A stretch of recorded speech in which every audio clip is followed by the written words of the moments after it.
नमस्कार मित्रांनो, आज आपण थोडंसं जाणून घेणार आहोत सज्जनगडाविषयी। सज्जनगड हा भारताच्या महाराष्ट्र राज्यातील सातारा जिल्ह्यातील एक किल्ला आहे। परळी गावातील दरवाजाकडूनच किल्ल्यात प्रवेश करता येतो। इतर ठिकाणी उभा कडा किंवा बांधीव तटबंदीने प्रवेश बंद केला आहे।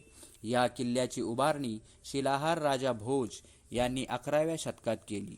2 एप्रिल 1673 मध्ये शिवाजी महाराजांनी हा किल्ला आदिलशहाकडून जिंकून घेतला। छत्रपती शिवाजी महाराज यांच्या विनंतीवरून समर्थ रामदास स्वामी गडावर कायमस्वरूपी वास्तव्यासाठी आले। 18 जानेवारी इसवी सन 1682 रोजी गडावर रामाच्या मूर्तीची स्थापना करण्यात आली। 22 जानेवारी इसवी सन 1682 मध्ये रामदास स्वामींनी देह ठेवला। समर्थ रामदास स्वामीच्या वास्तव्याने या गडाला सांस्कृतिक महत्त्व प्राप्त झाले आहे। गड चढण्यासाठी पायऱ्या आहेत। अर्ध्या वाटेवर समर्थ शिष्य कल्याण स्वामी यांचे मंदिर आहे। पुढे गेल्यावर एका बाजूस मारुतीचे व दुसऱ्या बाजूस गौतमीचे मंदिर आहे। किल्ल्याच्या दरवाजात श्रीधर स्वामींनी स्थापलेल्या मारुती व वराहाच्या मूर्त्या आहेत। प्रवेशाच्या डाव्या बाजूवर अंगलाई देवीचे मंदिर आहे। अंगापूरच्या कृष्णा नदीच्या डोहात रामदासांना रामाची व अंगलाई देवीची मूर्ती सापडली होती। त्यांनी या मंदिरात स्थापन केली आहे।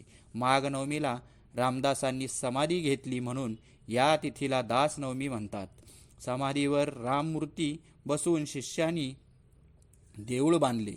राम मंदिराच्या सभामंडपात सिद्धिविनायक व हनुमानाची मूर्ती आहे। मुख्य मंदिरात राम, लक्ष्मण, सीता यांच्या पंचधातूच्या मूर्ती आहेत। जवळच समर्थांची मूर्ती आहे। समर्थांचे समाधी आहे। समाधीच्या बाजूला मागील बाजूस दत्तात्रेयांच्या पादुका आहेत। मंदिराबाहेर एका कोपऱ्यात मारुती, समर्थ शिष्य वेना हिंचे वृंदावन, अक्काबाईचे वृंदावन हे देखील आहे। गडावरील एका दरवाजाला छत्रपती शिवाजी महाराज द्वार व दुसऱ्या दरवाजाला समर्थ द्वार असे म्हणतात। चला तर मित्रांनो, आपणही कधी सज्जनगडाला या आणि भेटा। धन्यवाद, नमस्कार।